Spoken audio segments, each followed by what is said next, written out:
Hey Reese, and hello to Reese's audience. My name is Sharath and I'm the creator of the YouTube channel Building Beautifully. Australia is a beautiful country. With a population of 27 million, we're highly urbanized and deeply multicultural.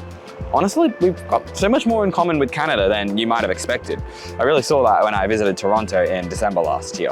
But Australia often gets left out of the urbanist conversation, with the focus generally being on North America and Europe. RM Transit is a brilliant exception.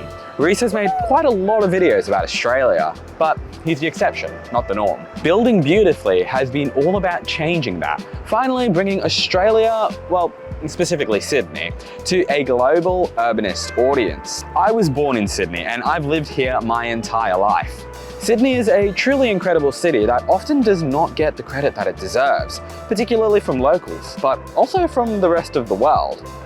This is a city with a truly impressive suburban rail network. What Australians don't actually realise is that our suburban rail networks are an interesting hybrid between commuter rail systems designed solely to bring people out from the suburbs to and from work, and rapid transit systems intended for journeys of many lengths and at practically any time. This has given our networks a deep level of flexibility that has allowed our legacy rail systems to maintain high ridership well into the 21st century. And as Reese himself has pointed out before, Australia provides a template for how sprawling countries like Canada and America can provide good transit to the suburbs. Sydney in particular has a really excellent rail network. Sydney Trains was used by about 302 million commuters in the 2023 to 24 financial year. For context, we'd be the 5th busiest rapid transit system in North America and easily the busiest commuter rail system in the USA. Many of Sydney's rail corridors have been quadruplicated and even sextuplicated to allow for express services to the outer suburbs.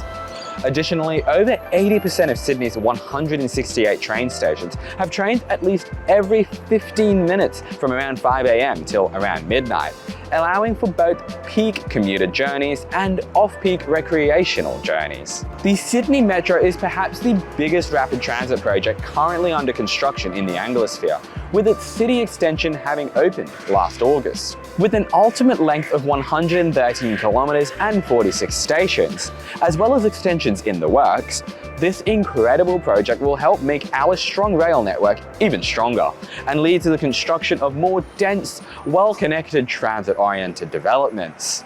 Sydney is far from perfect. For starters, we're in a crippling housing crisis.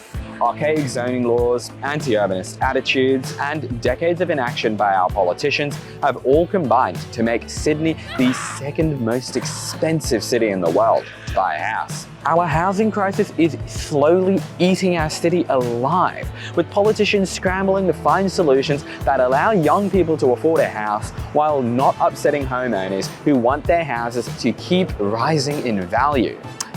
So yeah, we truly do have a lot in common with Canada. But see, you should never waste a good crisis. As crippling as this housing crisis has been, it's forced Sydney to build up. This has led to the creation of some truly brilliant transit-oriented developments. Meadowbank, Walleye Creek, St Leonards, Burwood, and my personal favourite, Chatswood.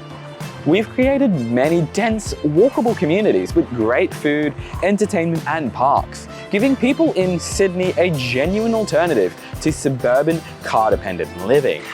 And that's something we should be proud of. That's good urbanism. I think Sydney is at an inflection point when it comes to dense living, with more people supporting medium and high-density developments than ever before.